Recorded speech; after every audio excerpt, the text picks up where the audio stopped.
Akkam jirtu kabajamtoota daawwattoota keenya ispoonsara keenya baankii Awaash galateeffachuudhaan oduu biizinasii sa'aa kanaa isinitti himaa oduu biizinasii waliin guddataa jamaati. Diinagdee diijitaalaa kan cimsu wiirtuun odeeffannoo Red Fox jedhamu ifoome. Wiirtichi bu'aalee misoomaa diijitaalaa kan cimsu damee fayyaa, barnoota, qonnaa fi kanneen biroo irratti ni hojjeta jedhameera. Wiirtuun odeeffannoo Red Fox diiyaasporota Itoophiyaa muuxannoo qabaniin kan hundaa'edhas jedhameera. Odeeffannicha ministeera maallaqaa irraa arganne.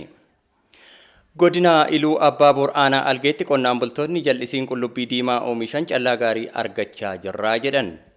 Oomishni gaarii ta'ullee rakkoo hanqina gabaa furuuf mootummaan hojjechuu qabas jedhaniiru.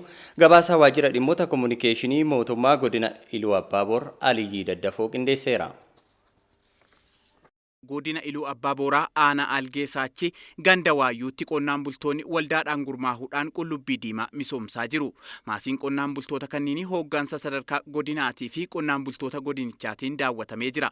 Hojii gaarii hojjechuun milkaa'aa jiraachuu qonnaan bultoonni kunneenis dubbatanii jiru. Sanyii xaasaa 8 kan shunkurtii kana kan timaatimii immoo tokko gooneetiyyuu hojjenne amma kilaastarummaa waan hojjenne anuma wal fakkaatu hunda isaa jechaadha. Karoora barreessinee qabnaa kanarraa argachuudhaaf almost naannoo kuntaala 200 arganne. Gaafa hojjennu amma kana iyyuu irraa arganna hin jenne nuyi. Akkas ta'an jedhamne waliigalteedhaan waldaan kun bareedee isa dhufummoo amma aamlee cimaa nuu kenneera amma kun. Isa dhufuu fi irra harka 3 qonnaan bultoonni daawwannaa kana irratti hirmaatanis muuxannoo qonnaan bultoota kanneen irraa argatan gara maasii isaaniitti fidanii hojjechuudhaaf qophii ta'uu dubbatanii jiru. Lakkoo hubannaa dhabuutiif barumsa dhabuurraan kan ka'e qabeenyi kun nu bira taa'ee rakkachaa turreera. Garuu amma barumsa arganne kanarraan rakkachuu hin qabnu ofirra dabarree biyya gahuu qabna malee. Muuxannoo gaggaarii kana babal'isuudhaan immoo ammas kutannoodhaan akkuma ammatti galleen hojjennee badhaadhinuma keenya bira geenyaa jechuudha. Itti gaafatamaan waajjira misoomaa bunaa qonnaa fi qabeenya uumamaa godina Iluu Abbaa Booraa obbo Tasammaa Bulaa godinichatti lafti heektaarri 6,500 ol misoomsuudhaan marsaa duraatti callaan kuntaalli 900 ol argamuusaas dubbatanii jiru. Oomisha misooma jallisiitiin kan wal qabatu jallisii boolla harkaa, jallisii paampii, jallisii ammayyaa kana dabalatee marsaa jalqabaatti heektaara 6,560 kan karoorfanne sana raawwanneetu jirra. Kan raawwate keessaa immoo har'a kana sitti agarre jallisii aadaatiin lafa hektaara 2 irratti shunkurtii oomishameedha kan agarre. Jallisii ammayyaa 6 hojjetaa jirra haaraa. 4 kan SLMP EU'dhaan hojjetaa jirra. 2 immoo idileedhaan mootummaadhaan hojjetaa jirra.